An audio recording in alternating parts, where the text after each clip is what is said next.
మార్వాడీలకు సంబంధించి మీరు రాసిన పాట మొత్తం సంచలనం అయిపోయింది. మొత్తం ఎంత పెద్ద పాట రాసింది?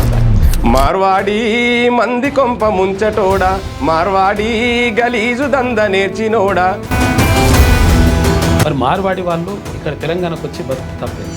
వెళ్ళిపోమని చెప్పడానికి నేనెవరిని? అది భారత రాజ్యాంగంలోనే హక్కు ఉంది, అది ఎవరైనా బతకొచ్చు. కానీ అంటే ఒక వ్యక్తి పైన జరిగినటువంటి దాడిని ఒక సమాజం పైన జరిగినటువంటి దాడిగా మనం మాట్లాడుకోవచ్చు. ఆయన కులం పేరుతో నీచ జాతి వేసి పాట వైరల్ అయిపోయిన తర్వాత మీ పైన కేసు పెట్టిండ్రు. ఎవరు కేసు పెట్టిండ్రు? ఎవరు కంప్లైంట్ చేసిండ్రు? వాళ్ళు ఎస్ఓటి పోలీసు వాళ్ళు, స్పెషల్ ఆపరేషన్ టీము. తెలంగాణ రాష్ట్రంలో గుజరాత్ ప్రభుత్వం అమల్లో ఉందా? ఇక్కడ రాష్ట్రం పరిపాలిస్తుందా, లేదంటే తెలంగాణ ప్రభుత్వం పరిపాలిస్తుందనే క్వశ్చన్ ఇక్కడ. ఎందుకు బీజేపీ నాయకులు ప్రత్యేకంగా ఎందుకు అట్లా సపోర్ట్ చేయాలని చెప్పేసి అనుకుంటున్నారు? మీరేమంటారు? ఇది నిజంగా మనం ఎంత నవ్వుకోవాల్సిన అంశం అంటే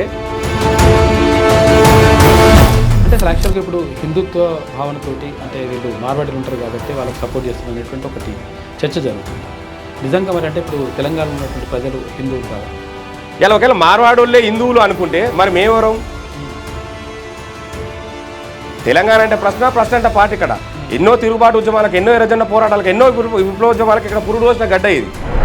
గోరెటి రమేష్ అని చెప్పేసి తర్వాత గోరెటి వెంకన్న. గోరెటి వెంకన్నకు మీకు గోరెటి వెంకన్న పారాయనే అన్న అవుతాడు. లేటెస్ట్ న్యూస్ తెలుగు మరియు ఇంగ్లీష్ అప్డేట్స్ కోసం ఇప్పుడే క్యూన్యూస్ అఫీషియల్ యాప్ ని ప్లే స్టోర్ నుండి డౌన్లోడ్ చేసుకోండి. సరికొత్త సమాచారాల కోసం క్యూన్యూస్ వెబ్సైట్ ని ఫాలో అవ్వండి. ఛానల్లో ప్రాంతీయ, జాతీయ, అంతర్జాతీయ వార్తలు వీక్షించండి. లైక్ చేయండి.